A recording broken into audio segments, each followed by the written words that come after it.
Hello and नमस्कार दोस्तों, welcome to प्रत्यंका education. प्रत्यंका education में मैं आप सभी का स्वागत करती हूँ। फ्रेंड्स, हम पढ़ रहे हैं भारत का भूगोल।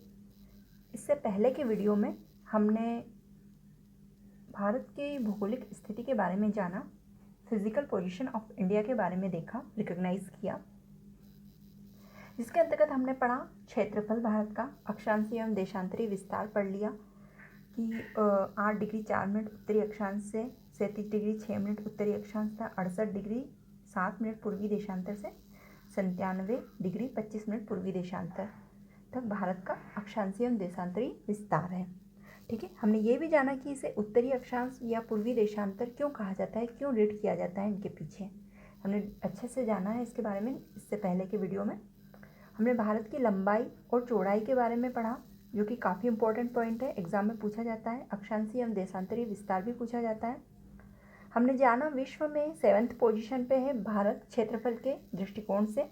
According to area India has 7th rank in all over world.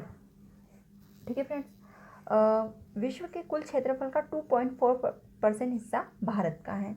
हमने देखा कि किस तरह विश्व का पूरा जितना क्षेत्रफल है, जितना भूभाग है, उसका 2.4% भूभाग किसका है, हमारे भारत का है। अब आज हम पढ़ेंगे भारत की मानक रेखा के बारे में, है ना, जानेंगे भारत की मानक रेखा, मानक समय रेखा क्या है। तो उससे पहले फ्रेंड्स हमें जानना पड़ेगा कि मानक समय रेखा क्या होती है ना, कैसे निर्धारित हुई, ये हम देखते हैं। तो थोड़ा सा हम रफ देख लेते हैं इसका। सपोज फ्रेंड्स, ये आपकी पृथ्वी हो गई, है ना, ग्लोब हो गया। इसमें सारे महाद्वीप हैं, आप लोग जानते ही हैं। ऐसे ही ग्लोब पर खिंची हुई आड़ी जो रेखा है उसको हमने कहा था अक्षांशीय रेखा। जैसे कि ये 0 डिग्री अक्षांशीय रेखा है, जिसे कि हम क्या कहते हैं, इक्वेटर कहते हैं इंग्लिश में, या फिर हम इसे विषुवत रेखा कहते हैं हिंदी में, विषुवत रेखा, या इसे भूमध्य रेखा भी पढ़ा जाता है, भूमध्य रेखा। जिस तरह हमने ग्लोब पर खींची हुई आड़ी रेखा जो 0 डिग्री वाली है उसे 0 डिग्री निर्धारित किया है। ठीक है फ्रेंड्स, वैसे ही देशांतरीय रेखा जो कि ग्लोब पर सीधी खड़ी खींची जाती है ना, सीधी खींची जाती है, उसमें भी कोई ना कोई सी देशांतरीय रेखा इसमें भी एक 0 डिग्री की होगी। ठीक है फ्रेंड्स, माना कि ये 0 डिग्री की देशांतरीय रेखा है।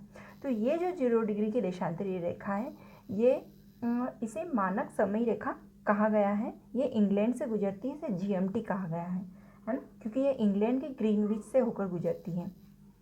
ठीक है, काफ़ी इंपॉर्टेंट रेखा है, ये 0 डिग्री की है।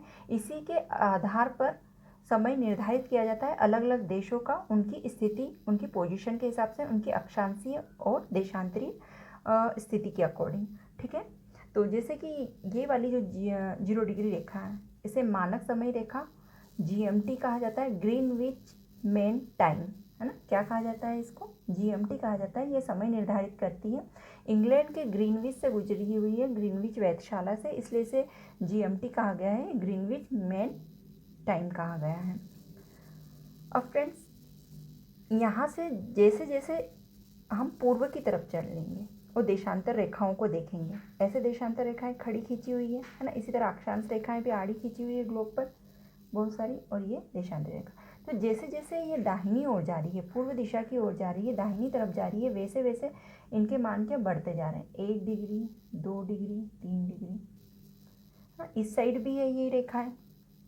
ठीक है, तो यदि हम इस तरफ की बात करें, इस तरफ की चर्चा क्यों कर रहे हैं, क्योंकि जो हमारे भारत की लोकेशन है, जो हमारे भारत की स्थिति, वो कैसी है, उत्तर पूर्वी। हमने इससे पहले के वीडियो में इसको डिस्कस किया है, कैसे है उत्तर पूर्वी। जैसे कि ये हमारा ग्लोब है, ये हमारी अक्षांश विषुवत रेखा हो गई, भूमध्य रेखा हो गई, और ये सपोज हमारी हो गई 0 डिग्री की देशांतर रेखा। ठीक है फ्रेंड्स, तो हमारे भारत की जो लोकेशन वो कैसी है, यहाँ एशिया महाद्वीप है, यहाँ एशिया महाद्वीप है, उसके दक्षिण में यहाँ हमारा भारत है, ये वाली लोकेशन। तो क्या हो गई, ये उत्तर पूर्वी हो गई, उत्तर पूर्वी, इसीलिए हम इधर की रेखाओं को रीड करेंगे समय निकालने के लिए। ठीक है, अब हम ये जान लेते हैं कि 0 डिग्री देशांतर से 1 डिग्री देशांतर के बीच में समय अंतराल कितना होता है। तो दो देशांतरीय रेखाओं के मध्य जो समय अंतराल होता है वो 4 मिनट का होता है। कितने मिनट का होता है? 4 मिनट का, है ना। सभी, यदि हम 0 डिग्री से 1 डिग्री की बात करेंगे तो 4 मिनट का होगा, 1 डिग्री से 2 डिग्री के मध्य की बात करेंगे तो 4 मिनट का अंतर आ जाएगा, है ना। मतलब यदि कोई किसी देश की जो लोकेशन है वो 1 डिग्री पे बता रही हो, अन्य देश की 2 डिग्री पे बता रही है, तो यहाँ पर यदि 5 बजे हैं तो यहाँ 5 बजकर क्या हो जाएंगे? 4 मिनट हो जाएंगे, क्योंकि इधर की साइड जाएंगे तो समय बढ़ेगा, इधर जाएंगे तो समय घटेगा, माइनस हो जाएगा इधर, है ना। और इधर की बात कर रहे हैं हम पूर्व दिशा की ओर, तो समय बढ़ता है। तो यदि यहाँ पे 1 डिग्री पे कोई देश की लोकेशन है, वहाँ 5 बज रहे हैं, तो 2 डिग्री पे स्थित देश की का समय क्या होगा? वहाँ कितना बजा होगा? 5 बजकर 4 मिनट हो रहे होंगे, 4 मिनट आगे हो जाएगा, ठीक है। तो ऐसे ही हमारा भारत देश में भी देशांतर रेखाएं होकर गुजर रही है, जैसा कि हमने देखा ही था। 68 डिग्री 7 मिनट पूर्वी देशांतर से 97 डिग्री 25 मिनट पूर्वी देशांतर तक हमारा देश फैला हुआ है। यदि हम एक एक देशांतर रेखा को देखेंगे तो हर जगह का, जैसे कि यहाँ से देशांतरीय रेखाएं गुजर रही है खड़ी ना, यदि हम एक एक देशांतर रेखा को रीड करने लगे तो हर प्रदेश में, हर राज्य का जो समय है वो अलग अलग हो जाएगा। इसीलिए हमने क्या किया है, हमने पूरे भारत का समय एक ही रहे, इसलिए एक माध्य रेखा को निर्धारित किया है। किससे किसके बीच में? 68 डिग्री 7 मिनट पूर्वी देशांतर से 97 डिग्री 25 मिनट पूर्वी देशांतर के मध्य एक माध्य देशांतरीय रेखा ली है। वो देशांतरीय रेखा कौन सी है? 82.5 डिग्री। कौन सी देशांतरीय रेखा है? 82.5 डिग्री। इसे हमने भारत की माध्य रेखा माना है, भारत की मध्याह्न रेखा माना है, या फिर मानक समय रेखा माना है, मानक समय रेखा, जो कि कहाँ से गुजरती है? ये भारत की मानक समय रेखा उत्तर प्रदेश के इलाहाबाद के नैनी से गुजरती है ना। यहाँ से होकर गुजर रही है, ये यहाँ से होकर, मध्य से होकर। तो ये यूपी में कहाँ से होकर, कहाँ पर है ये वेधशाला, या फिर यहाँ कहाँ पर निर्धारित किया जाता है? इसका कार्यालय कहाँ पे, कहाँ से मेन इसका मेन वेधशाला, जैसे कि विश्व की मानक रेखा है वो इंग्लैंड के ग्रीनविच से वेधशाला से उसका टाइम डिसाइड होता है। तो यहाँ पे यूपी में कहाँ पे होता है? इलाहाबाद के नैनी से होता है, ठीक है फ्रेंड्स, ये समझ में आ गया। अब हम समय देखते हैं कि समय का निर्धारण कैसे किया जाता है। तो मैंने जैसे आपको बताया है कि दो देशांतरीय रेखाओं के मध्य कितने समय का अंतराल रहता है? 4 मिनट का अंतराल रहता है। अब चूंकि ये कितने डिग्री पे हमने निर्धारित की है? भारत की मानक रेखा 82 डिग्री पे निर्धारित की है। तो 0 डिग्री से 82 डिग्री के मध्य देशांतर रेखाओं का जो समय टोटल बनता है उतना अंतर हो जाएगा इसमें, है ना। जैसे कि यदि 0 से 1 डिग्री के मध्य देखा जाए तो 4 मिनट का अंतर है, तो 0 से 2 डिग्री के मध्य देखा जाएगा तो 8 मिनट का अंतर हो जाएगा। और 0 डिग्री से 3 डिग्री देशांतर रेखा के मध्य यदि समय को देखा जाएगा तो कितना हो जाएगा? 12 मिनट का अंतर हो जाएगा। तो ऐसे ये समय बढ़ता जाएगा 0 डिग्री से यदि नापा जाएगा तो 0 डिग्री से 82 डिग्री भारत की मानक समय रेखा में समय कैसे, अब हम देखते हैं कितना फ़र्क है और कैसे निर्धारित हुआ, ठीक है। तो हमने देखा है देशांतरीय रेखाओं के मध्य कितना 4 मिनट का अंतर है। तो टोटल कितनी देशांतरीय रेखा है? 82.5। तो हम यहाँ ये जो 1/2 है इसको पहले समझ लेते हैं। 1/2 मतलब हाफ, मतलब पूरी देशांतर रेखा यहाँ से यहाँ तक नहीं पहुँच रही, आधी में ही पहुँच रही। तो जब यहाँ से यहाँ जाने में 4 मिनट लग रहा है तो यहाँ से आधा ही जाने में कितना लगेगा? 2 मिनट लगेगा। तो हम ये 1/2 को क्या कर लेते हैं? नोटिस कर लेते हैं। इसके लिए हम 2 मिनट निर्धारित कर लेते हैं। ये तो हमने रख ही लिया, ये अलग से निकाल देते हैं ना, ताकि हमें कैलकुलेशन में गड़बड़ ना हो हमारी। अब हमारे पास बचा क्या है? 82। तो 82 का निकालने के लिए हमें क्या करना पड़ेगा? 4 से मल्टीप्लाई करना पड़ेगा। 4 से मल्टीप्लाई करेंगे तो ये हो जाएगा 328 मिनट, है ना। अभी ये हमारे पास कितना अंतर हो जाएगा? 0 डिग्री से 82 डिग्री तक यदि हम इधर की पूर्व दिशा की तरफ जाते हैं तो 82 डिग्री पे, इसको अभी भूल जाते हैं ना हाफ वाले को, क्योंकि ये 2 मिनट अलग कर दिए हमने। तो 82 डिग्री तक जाने में हमें कितने मिनट लग गए? कितने समय का अंतराल हो जाएगा? 328 मिनट समय का अंतराल हो जाएगा। मतलब इधर जो देश स्थित है 82 डिग्री पे, है ना, जो भारत है, वो यहाँ जो समय है उसका कितना समय आगे चलेगा? 328 मिनट आगे बढ़कर चलेगा, है ना। इसको हम घंटे में बदल लेते हैं ताकि ये ज़्यादा सहूलियत है। तो 60 से हम डिवाइड कर देंगे तो ये कितना हो जाएगा? 5 घंटे और शेष बचेगा 28 मिनट। तो मिनट। ठीक है फ्रेंड्स, तो इतना अंतर हो जाएगा 82 डिग्री पे, है ना। यहाँ यदि 5, यहाँ पर जो भी टाइम हो रहा होगा उससे 5 घंटे अधिक यहाँ पे टाइम हो रहा होगा। यदि यहाँ पे 12 बज रहे होंगे तो यहाँ क्या हो रहा होगा, 82 डिग्री पे 5 घंटे, मतलब 12 से 5 घंटे 28 मिनट जोड़ दो, उसमें तो कितना हो जाएगा, 5:28 हो जाएंगे। और इस 28 मिनट में क्या करेंगे हम, ये 2 मिनट जो हमारे हाफ वाले थे ये भी जोड़ देंगे, तो ये कितना हो जाएगा 5 और 30 मिनट, है ना। 5 घंटे और 30 मिनट हो जाएंगे। ठीक है फ्रेंड्स, तो GMT से ये वाली रेखा कौन सी है, GMT। तो GMT से भारत की जो मानक समय रेखा है उसकी में समय अंतराल कितना है, 5 घंटे 30 मिनट का है, मतलब 5 घंटे 30 मिनट आगे समय चलता है भारत का। किस रेखा से, ये वाली 0 डिग्री मानक समय रेखा से।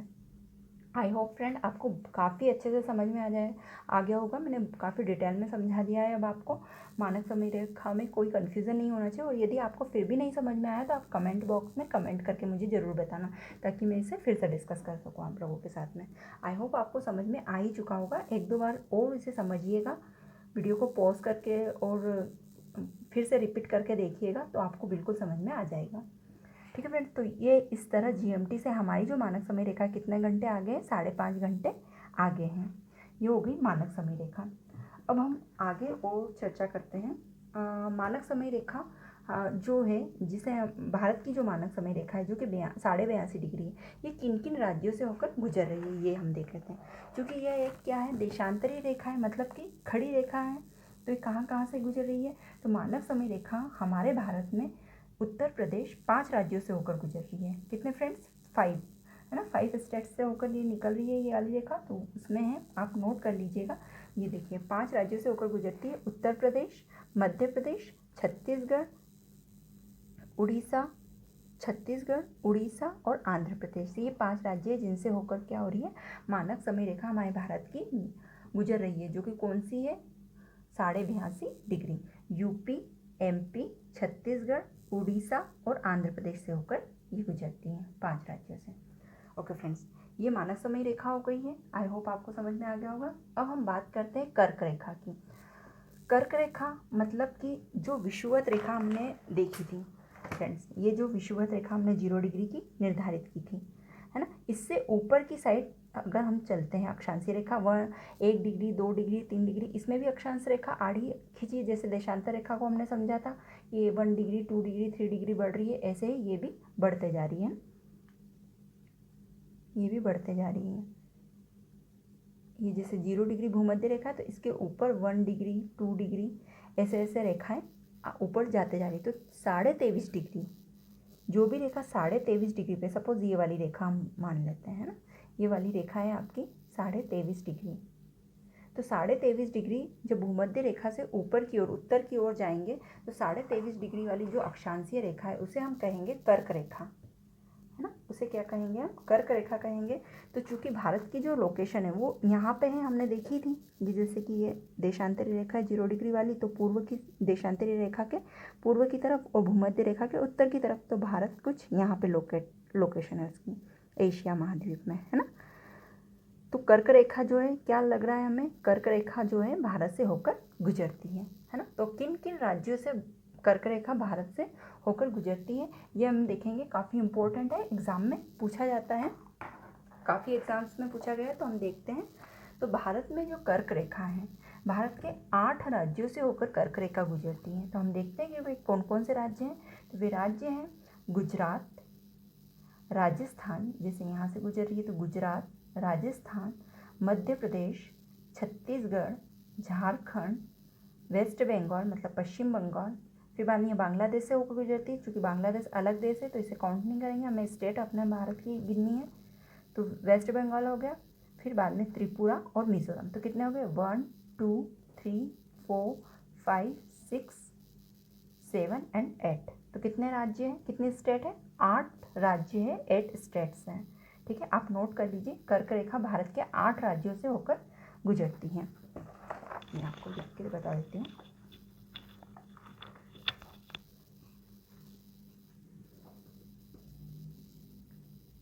कर्क रेखा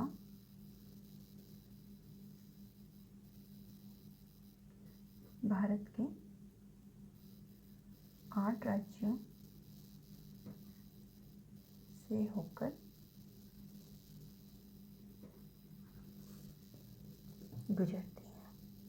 फ्रेंड्स, मैप से आप जितना याद करोगे उतना बेहतर होगा, उतना चीज़ें याद रहेगी। इसीलिए मैंने आपको सबसे पहले इससे पहले का जो वीडियो है उसमें मैंने स्टेट्स आपको बता दी थी कि कौन से स्टेट्स कहाँ पर है, क्योंकि काफ़ी ज़रूरी है, ये चीज़ें याद रहती है। तो ये जो कर्क रेखा वगैरह के क्वेश्चन है या मानव समय रेखा का जो हमने देखा कि कहाँ कहाँ से गुजरती है, ये चीज़ें काफ़ी ईजी हो जाती है, लंबे समय तक हमें याद रहती है। तो मेरी आपसे यही रिक्वेस्ट रहेगी, यही सजेशन रहेगा मेरा आप लोगों से कि आप लोग मैप से पढ़ाई कीजिए। और ज्योग्राफी तो मैप से पढ़ेंगे तो काफ़ी इजी आपको समझ में आएगा, इजीली समझ में आएगा, लंबे समय तक याद भी रहेगा। और ज्योग्राफी से काफ़ी क्वेश्चन पूछे जाते हैं, तो आप इसे सीरियसली अच्छे से मैप से तैयार कीजिए पूरा पढ़कर।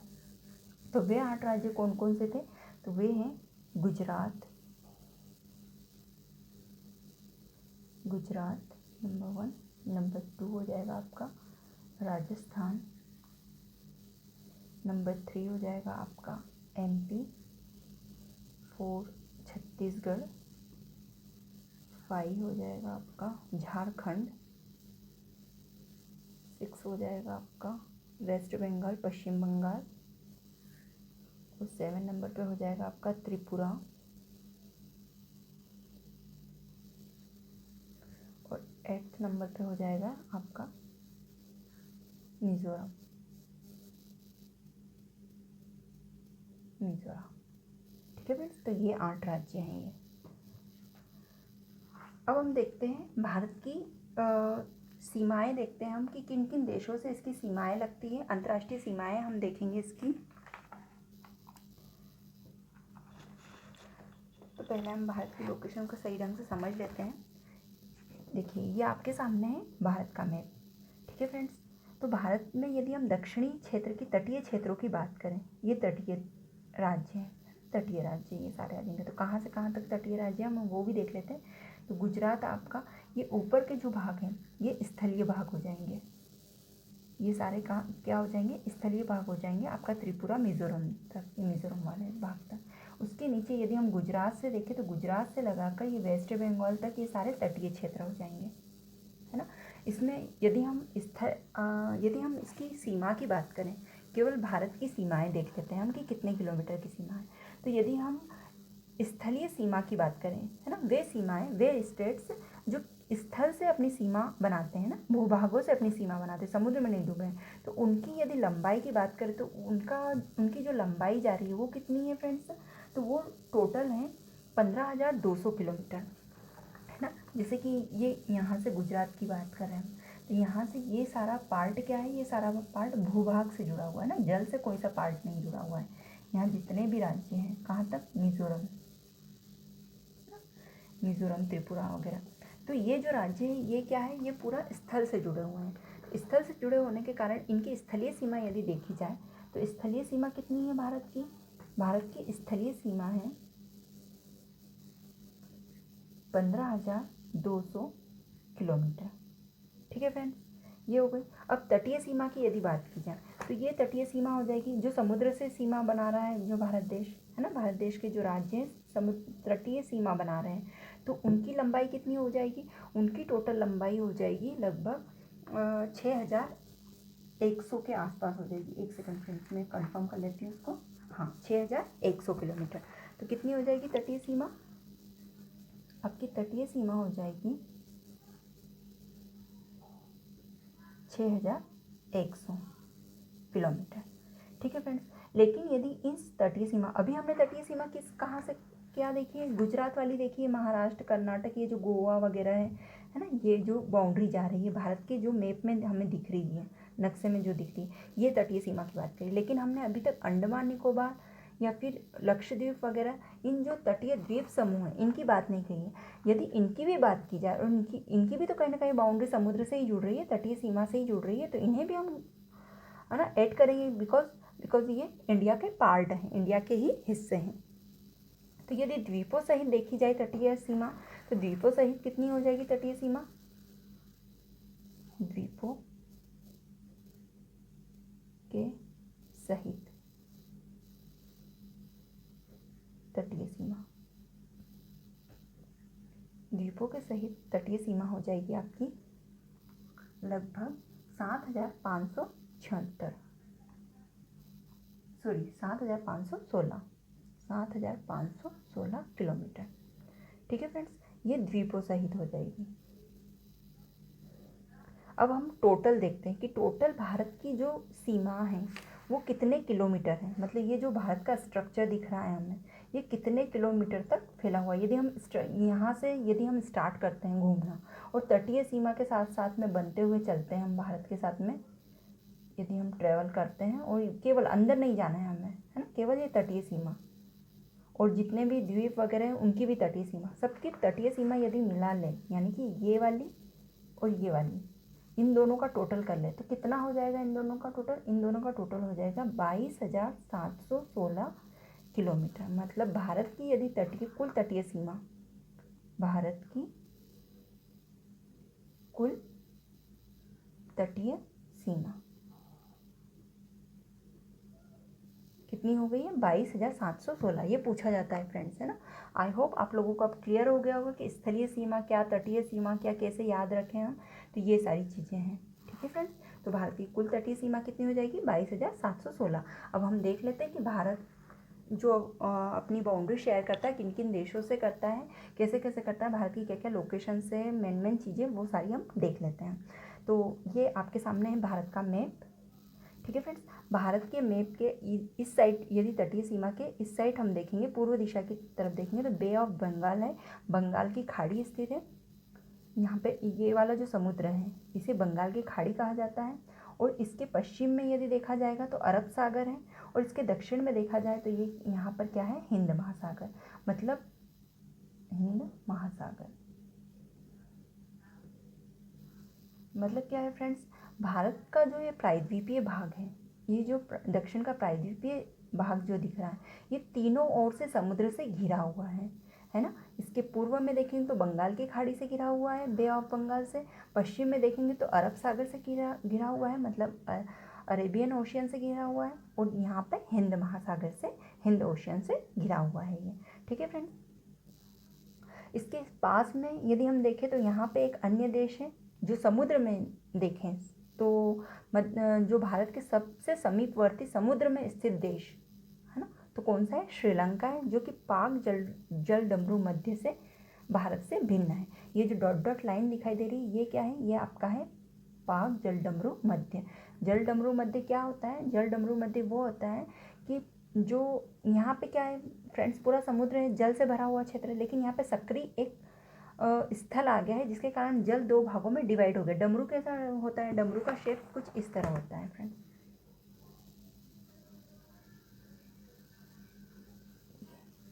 ये कुछ इस तरह डमरू का शेप होता है ना। तो ये क्या होता है, यहाँ पे एक सक्रिय गली से पानी दो भागों में डिवाइड हो जाता है ना। यहाँ पे फिर अधिक मात्रा में हो जाएगा, यहाँ अधिक, लेकिन यहाँ पे सकरा हो जाएगा, तो इसे क्या बोलेंगे? जल डमरू मध्य कहा जाता है। तो यहाँ पर इसका नाम क्या रख दिया? पाक जल डमरू मध्य, क्योंकि देखो यहाँ पे सक्रिय गली है, बाकी यहाँ पे फिर बंगाल की खाड़ी, विस्तृत जल आ जाएगा, जल स्तर आ जाएगा, और यहाँ पे भी हिंद महासागर और अरब सागर के रूप में विस्तृत जल स्तर आ जाएगा। तो ये क्या हो गया? जल डमरू मध्य हो गया। सो फ्रेंड्स, हमने समझ लिया श्रीलंका भारत से पाक जलडमरू मध्य के द्वारा भिन्न है, अलग है। अब यहाँ पे देखा जाए पूर्व में तो बांग्लादेश, ये एक अलग कंट्री स्थित है ना, जो कि हमारे भारत की स्टेट से पूरा घिरा हुआ है। और ये जो त्रिपुरा राज्य है ये तीनों ओर से बांग्लादेश से अपनी बाउंड्री शेयर करता है, तीनों दिशाओं से बांग्लादेश ने इसे घेर रखा है। ठीक है, फिर यहाँ पर आपका भूटान है, ये भी एक देश है जो कि बिल्कुल ऐसा लगता है कि भारत की स्टेट होगी, लेकिन ये एक अलग देश है भूटान, जिसकी राजधानी, जिसकी कैपिटल थिम्पू है। फिर यहाँ पर उत्तर में देखें तो चाइना, पश्चिम में आएंगे तो पाकिस्तान, अफगानिस्तान का भी कुछ भाग भारत को छूता है। वैसे तो यहाँ पे काफ़ी डिस्प्यूट्स चल रहे हैं कि कुछ समझ में नहीं आ रहा किस तरह की शेयरिंग की गई है बॉर्डर्स की, लेकिन यदि सही देखा जाए, सही मायने में देखा जाए तो अफगानिस्तान की बाउंड्री भी भारत की रेखा को छूती थी, सीमा रेखा को, और पाकिस्तान की भी, है ना, लेकिन कुछ डिस्प्यूट्स के साथ में है अभी, पीओके वगैरह के कुछ अभी डिस्प्यूट्स बने हुए हैं। और यदि देखा जाए तो यहाँ पर म्यांमार स्थित है फ्रेंड्स। म्यांमार काफ़ी राज्यों से बाउंड्री शेयर करता है, भारत के कई स्टेट्स है जिससे म्यांमार बाउंड्री शेयर करता है। यहाँ म्यांमार है। तो कितने देश हो गए, हम काउंट कर लेते हैं पहले। 1 2 3 4 5, ये एक नेपाल भी है, 6 7। तो ये 7 ऐसी कंट्रीज है जो भारत से बाउंड्री शेयर करती है। श्रीलंका नहीं करती बिकॉज श्रीलंका क्या है, पाक जलडमरू मध्य से अलग हो गई है, तो श्रीलंका नहीं करती है। ठीक है फ्रेंड्स, अब हम नेक्स्ट वीडियो में क्या करेंगे कि इनकी जितनी लेंथ है, कितनी बाउंड्री, पाकिस्तान किन किन स्टेट से जुड़ा हुआ है भारत की, चाइना किन किन स्टेट से बाउंड्री शेयर करता है भारत के साथ में, है ना, बांग्लादेश, भूटान, नेपाल, सभी के बारे में विस्तृत से चर्चा कर लेंगे। और उनकी किलोमीटर्स में इनकी जो बाउंड्री शेयरिंग है, कितने किलोमीटर की बाउंड्री शेयरिंग करते हैं, ये भी देख लेंगे क्योंकि काफ़ी इंपॉर्टेंट है, यहाँ से भी क्वेश्चन पूछे जाते हैं फ्रेंड्स। नेक्स्ट वीडियो में हम ये सब पढ़ने वाले हैं। आज हमने क्या क्या देखा फ्रेंड्स, आज हमने देखा मानक समय रेखा के बारे में पढ़ा, हमने कर्क रेखा के बारे में पढ़ा, हमने साथ ही हमने देखा कि जो भारत है वो किन किन अन्य देशों से अंतर्राष्ट्रीय सीमा डिवाइड करता है, बांटता है ना, डिस्ट्रीब्यूट करता है अपनी सीमा रेखाओं को। और हमने बंगाल की खाड़ी, अरब सागर, हिंद महासागर की लोकेशन देखी। ये बंगाल की खाड़ी में जो द्वीप स्थित है जो कि भारत के अंतर्गत ही आता है, वो कौन सा द्वीप है, वो है अंडमान निकोबार द्वीप समूह। अरब सागर में लक्षद्वीप स्थित है, वो भी भारत का ही हिस्सा है। ठीक है फ्रेंड्स, सो हम नेक्स्ट वीडियो में देखते हैं इनके किलोमीटर्स वगैरह और इनकी अंतर्राष्ट्रीय सीमाएं। सो वीडियो देखने के लिए धन्यवाद फ्रेंड्स।